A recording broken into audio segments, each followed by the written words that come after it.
Olá, meu nome é Felipe Sintra e esse é mais um vídeo do curso Construindo Aplicações Web com AMP.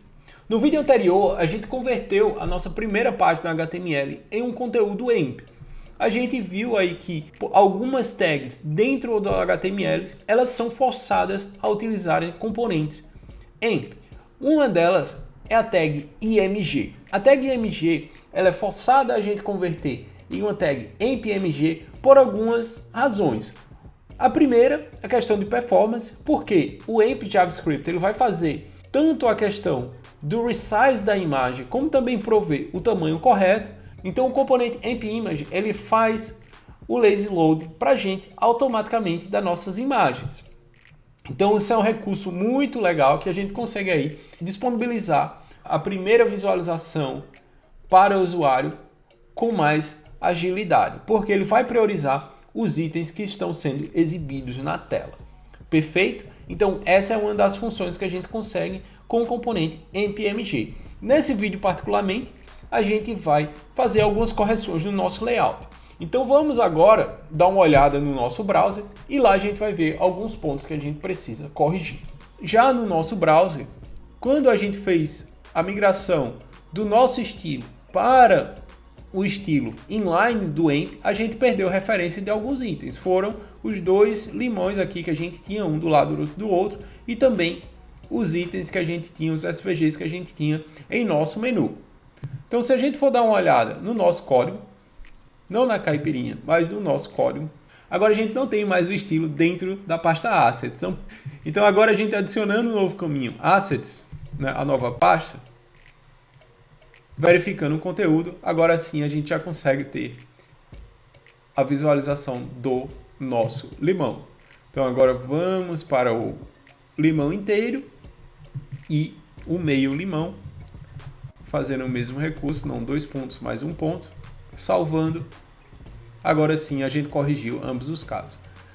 Na questão das imagens, se a gente for no nosso index, a gente vai ver que a nossa imagem é de 700 pixels por 500, mas a largura do nosso componente é menor.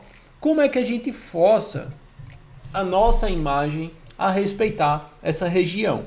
Dentro da propriedade imagens, a gente vai ter uma propriedade chamada layout. Ela vai receber uma série de parâmetros. E uma das opções que a gente consegue atribuir vai ser a propriedade responsive.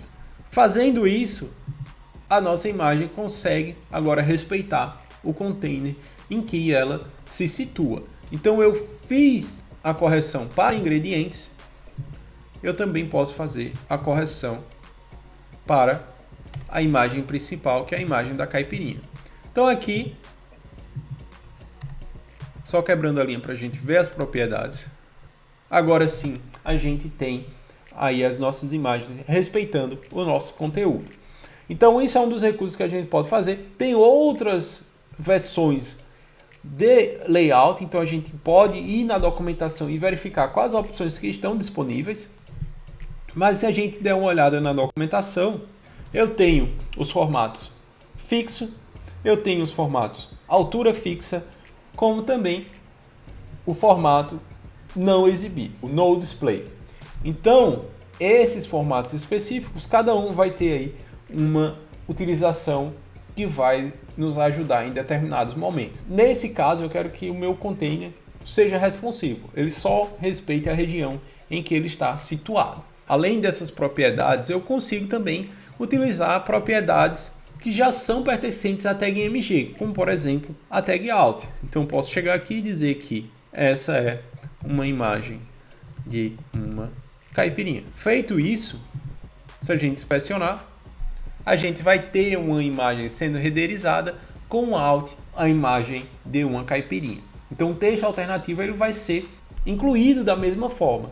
Então, outro ponto importante que é, a gente aí faz uso do componente, mas no final a gente vai renderizar uma tag IMG. A gente não está criando um código não compatível HTML. A gente está utilizando o Web Component e esse Web Component ele está fazendo a aplicação da imagem da maneira correta.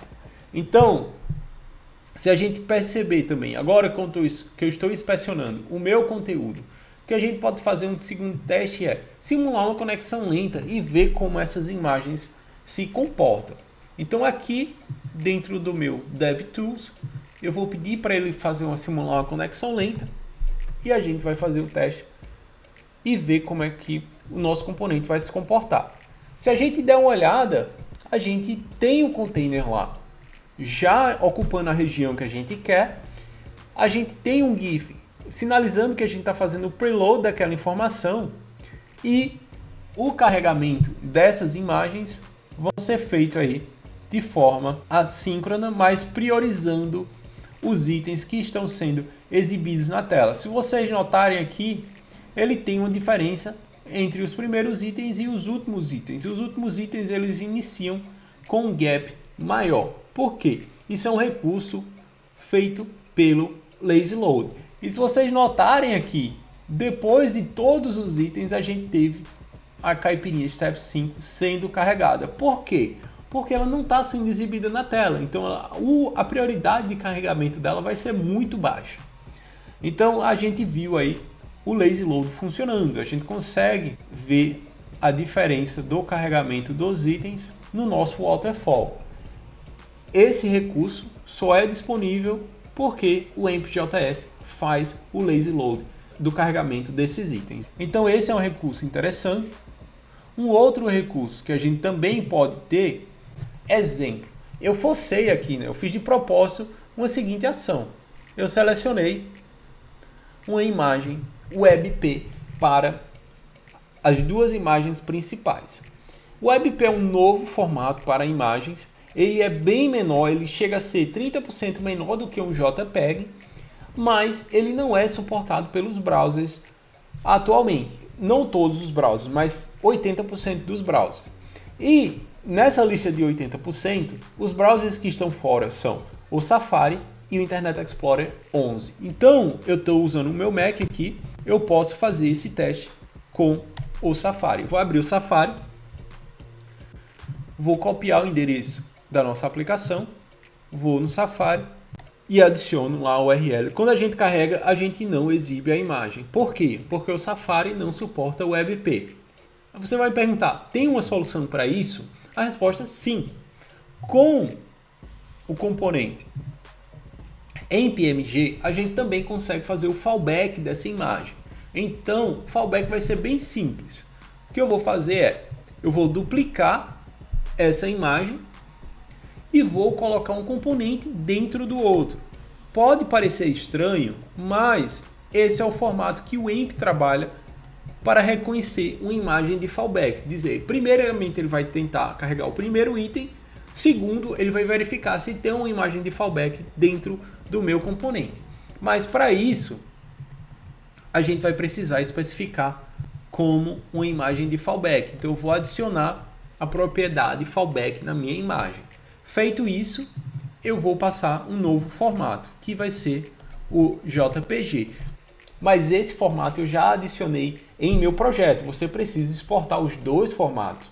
O AMP não vai fazer isso automaticamente para você. O que ele vai fazer é o carregamento do fallback, caso o browser não suporte. Então eu tenho já no meu repositório, se você baixar o repositório, você também vai ter essa imagem, a caipirinha WebP e a caipirinha JPEG. Sinalizei que vai ser um fallback, salvei essa informação, agora a gente vai no Safari. Quando eu salvo, ele já faz o carregamento do nosso fallback. Eu posso fazer esse mesmo recurso para a minha imagem dos ingredientes. Então vou lá copiar, lembrando, dentro da minha tag AMP-Image, especificando com a propriedade fallback e passando o formato necessário, JPG. Agora sim, a gente tem aí o carregamento dos dois fallbacks, tanto da imagem do sobre, quanto da imagem de ingredientes. Perfeito?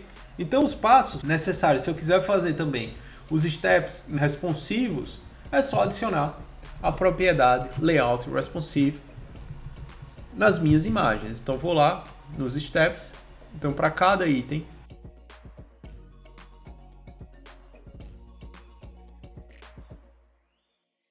adicionei The Auto Responsive, ele foi lá e fez o resize das minhas imagens, ok? Então, esse é uma introdução ao nosso primeiro componente, que é o componente AMP-MG. No próximo vídeo, a gente vai trabalhar com o componente AMP YouTube e a gente vai ver como trabalhar com esse item, perfeito? Então, se você curtiu esse vídeo, por favor, compartilhe, siga o canal. E se tiver alguma dúvida, deixe um comentário, ok? Então, um abraço e até o próximo vídeo.